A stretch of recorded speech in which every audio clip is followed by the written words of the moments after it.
Hello, friends, and welcome back to Speak Podcast, the official podcast channel of Foundation University.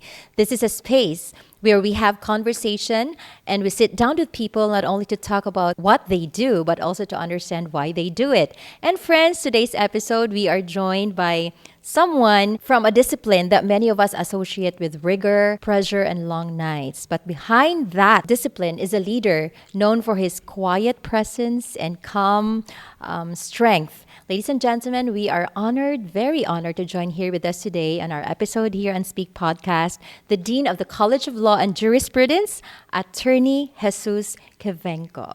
Hi, good Dean. afternoon. Good afternoon. Yeah, thank you for having me this Yes, afternoon. and thank you as well for saying yes to this episode. Yeah. Okay. Well, it's a pleasure. Yeah, it's a we know you're privilege very to be with busy, you. Dean. No. Well, No, I finally. always find the time to accommodate requests that are, I think are important. Okay, so this is Attorney Quevenco, but of course we are not here to talk like like this is an oral exam. So Dean, just conversation ra gyud Yeah, ni I ato, know. I'm not going to be Yes. answering questions like in the College of Law. Yes, So we're just please, going to have Dean. a Kay nga no, casual Dean, talk. I have no background pod sa law, so dili ko Oh, kasi you could always enroll. okay.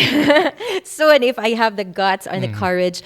But well, Dina, this is my first question. No, this is something that not everyone knows about you. Like when you have a rare, quiet day to yourself, what does that day look like with Dean Quevenco? Well, I am a born-again Christian. I usually start my day with a quiet time, prayer and reading the Bible, Wow. Okay. meditating, and I have a personal quiet time with the Lord. And that's how also I end the day. And I have discovered that by doing that, my day is more productive. Yes. I'm able to focus more, and I'm able to do what I started out to do. Wow. You know what, Dean, when I heard you say that, you talk about the Bible, there are so many people like me who can connect with that. It's really good to read the Bible first thing in the morning. It gives you like a conditioning of a beautiful day that awaits you. Yeah. In my experience. So Yeah, it's that's really right. beautiful. The lesson, for example, this morning is Uh-huh. just Proverbs. It just say, trust in the Lord, lean not on your own understanding. In all your ways, acknowledge Him, and He will make your path straight. See? That's Dean Quevenco. Dean, I have so many friends in the College of Law and Jurisprudence, and they always say that you have this image of a father and a grandfather, and that is already very helpful. Because, when you're in the College of Law, it's not always rainbows and sunshine with all the readings and late nights studying. So, Dean, how do you feel about that? That this is how your students perceive you? That is intentional. No, I'm glad that they perceive me that way, because that's not probably the way they perceive all the other law professors. Yes. And that is also intentional. We train our students to be able to argue, to be able to defend themselves, to be able not to be rattled Okay. in pressure situations. Okay. And sometimes to do that, you have to try to look for their weak spots. No, and maybe that's intimidating. That's pressure. So when they do that in the classroom, I would intentionally try to balance it. That the dean at least is not as intimidating as the law professors, and that Okay. at the end of the day we could approach him, we could tell our problems, we could be encouraged, and I think that is a part of my role as the figurehead of the College of Law. Okay, Dean, thank you for saying that. It's actually a good start of our conversation that people already know some beautiful things about you. But Dean, let's go back a bit. I heard that you were, before law became an important part in your life, a big part of your life right now, you were an engineer. That's right. In the- I graduated, my undergraduate, I was an industrial management engineer with a minor in mechanical engineering. So I was in a totally different field. Oh, yes. And then, Dean, what happened? Well, I started working. I worked with the energy sector. I was connected once upon a time, a long time ago, here with the Energy Development Corporation EDC. in ADC, no, in Palimpinon. So I worked there for almost 28 years, and I decided to retire early at age 50. Okay. And then you studied law. I decided, what do I do with my life? I cannot play golf. Maybe I should do something more productive. And I always wanted, since I was in my short pants, that maybe I want to become a lawyer. That's my original ambition, really to become a lawyer. So I said, it's not too late to be what I could have been. And I decided to enroll here in Foundation University. Okay. And fortunately, I was able to finish my law degree. And I always am grateful to my alma mater for fulfilling my boyhood dream of becoming a lawyer. Wow, that's your boyhood dream, Dean, no? Yes. So when you look at your work right now, Dean, as a lawyer, what part of right now, before being a lawyer, now that you are the dean of the College of Law, what part of being a dean makes that challenging? And also, can you also tell us what makes everything worth it? Yeah, well, I think what is challenging is it's a totally different field from what I used to do before. When I was an engineer, we're dealing with mostly scientific things. We're dealing with outputs, inanimate, like how many megawatts could you produce? When is the power plant going to run, or when is it going to be maintained? Here, we're dealing mostly with people. We're dealing with young people mostly who have aspirations to become something better than themselves. And that is the challenge. No? That is the challenge to make raw materials or rough diamonds into individuals that are going to be the future of our country. That's right. In a sense. No? Because the lawyers that we produce now will become our future leaders. In fact, some of our products, some of the lawyers that we have produced are now leading in the communities. Some of them are government officials. That's right. Some of them are holding high positions. And I know that ultimately they will become the hope of the fatherland. That's right, Dean. So, Dean, if someone walks into the College of Law on their very first day, confused, unsure, maybe overwhelmed, what would you like them to discover about the College of Law and about themselves?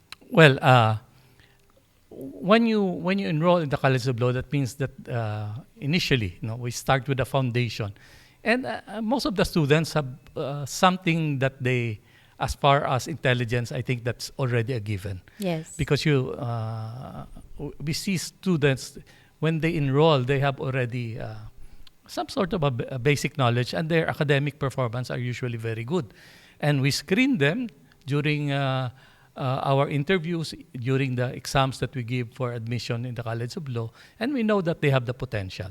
So the important thing is really to bring out this potential. No, that Yes, means Dean. that's why I'm saying that when they graduate, they are a better version of themselves when they entered Yes. in the first day of the law school. Okay, Dean. So, we know that 2 days ago, the bar results came out. So, when you saw that the College of Law produced about 44 new 44, lawyers. yes, 44 So, generally. can you take us to that moment, Dean? Where were you when the results were out, and what did you feel? Well, I was in my office because I was monitoring. We knew in advance that the Supreme Court is going to announce the results of the bar exams in the afternoon of January 7. So we're opening our, tune to the Supreme Court website, and we listen to the Justice Amy Javier, who is the bar chairman, and she was making the speech after a very long program.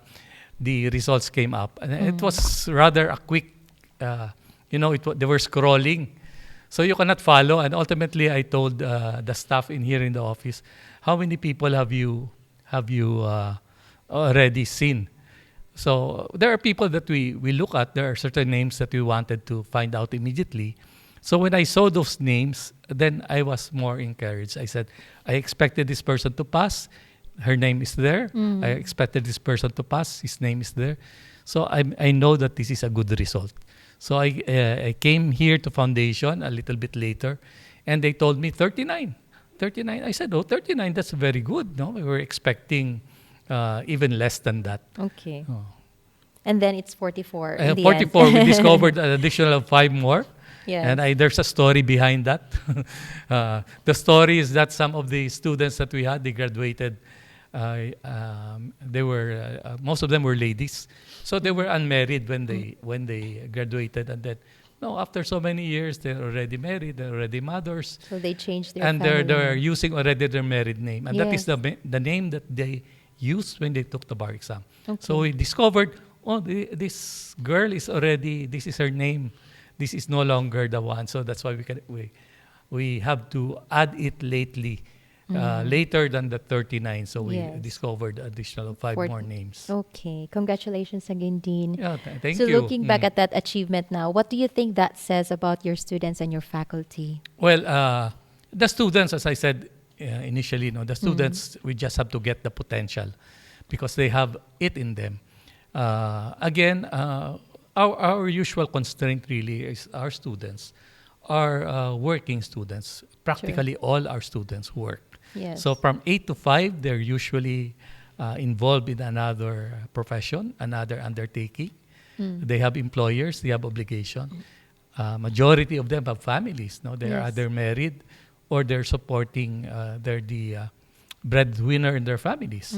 So they have to balance all of this together with the load, the workload, the study load in the College of Law. So all of that, you have to do that. So that means that for you to be able to be successful in the bar exams, there's really something there inside. Something inside that allows you the discipline, the focus, the passion, That's right. and maybe the love for law itself. No. Yes, Dean. So in all your years of teaching and leading, Dean, I'm sure you have seen many students, doubt themselves many times, Mhm. right? Mhm. So when you see that kind of struggle among your students, what do you usually wish they could see among themselves? I know that one of the messages is that failure is not a person. Failure is only an event. Okay. So if you're a person, and then even if you fail the bar exam, that is not you. You are not the failure. It is only an event in your life. Okay. You could still overcome that by doing other things. Again, let's go back to my story earlier. Katong mga married ladies that we did not find their names. So I said, it was not the time for them to pass the bar exam when they graduated. Maybe they need to get married. They need to be mothers. They need to raise their children. They need to point them in the right directions. And after that, then now, God is saying, it's your time. Yes. God has always perfect timing. So for those who did not make it, then maybe it's not yet their time. Okay. That's really beautiful to listen, Dean, especially right now for those who did not make it yesterday and are still grieving. So that's, again, my message to them. Failure is not a person. It is merely an event. As long as they're alive, there'll always be Yes. chances. Yes. The other message that we would like to give them is that, in the College of Law, we give a lesson and then you are tested. But in God's economy, you are tested first and then you learn your lesson. Wow. So it's God's the opposite. economy. Yeah. So that means the testing is because there is a lesson to be learned. So you have to find out what is that lesson. Because God is interested more in your character rather than in success, in your success. That's right. So maybe there's something that you have to do. Maybe look into yourself. You have to grow up some more. You have to be less selfish. You have to be of service to other people. And then ultimately, when all of that is already in place, the time is right. And the time is going to be given to you. The dream, probably. And that, Dean, leads me to this question. When everything is stripped down, your title, your achievements, your grades, what kind of person do you want your graduates to become? I want them, first of all, to be people of integrity. Unfortunately, not everybody. We have also students who became lawyers, became successful, but I personally say that I am not proud of them, because I know that they have compromised their integrity. But by and large, most of my students, I'm proud of them. I'm proud of the lawyers that we have because I think we have not failed them in teaching them the values and the ethical behavior that is expected of a lawyer. So, and I've seen them in court. I've seen how they behave. I've observed them, and I'm very proud of them. Wow. Majority. I'm very proud to be their teacher, their mentor, and now their colleagues. Yes. pareho na lang. Sometimes we are adversaries in court. And I'm welcome. I'm happy. Yes. I'm even happier if they defeat me in a case. No, Yes, because it's a that means humbling that we have not experience. failed in Yes. teaching them. Yes, Dean. You know what, Dean? I have this friend who actually transferred from another school.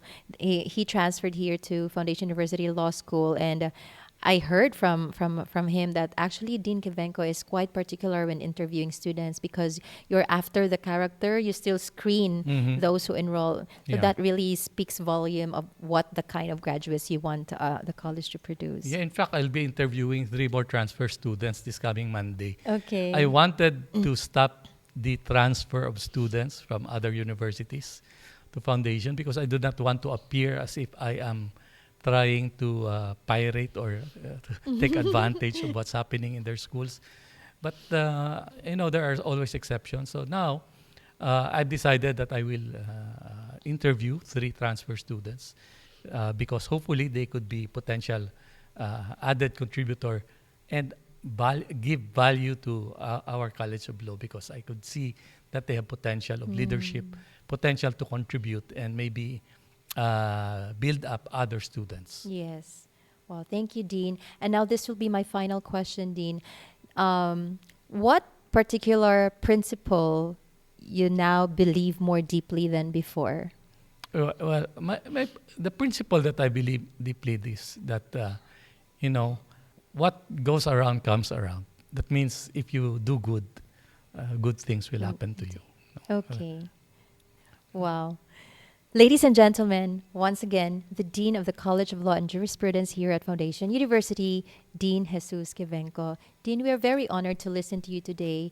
We are really thankful that you share with us your stories, your heart, and your reflection. And it is also inspiring that people who are watching right now will realize that even in the discipline as demanding as the College of Law, humanity and quiet presence still matter. So, ladies and gentlemen, thank you for joining us here today in our episode here at Speak Podcast. And you think this conversation is something that makes you reflect on something, and if you want to share more of our stories, just click and share it to somebody who might need it today. Once again, this has been Angela. Remember, your stories also deserve to be heard. Always here on Speak Podcast, where stories matter. Thank you.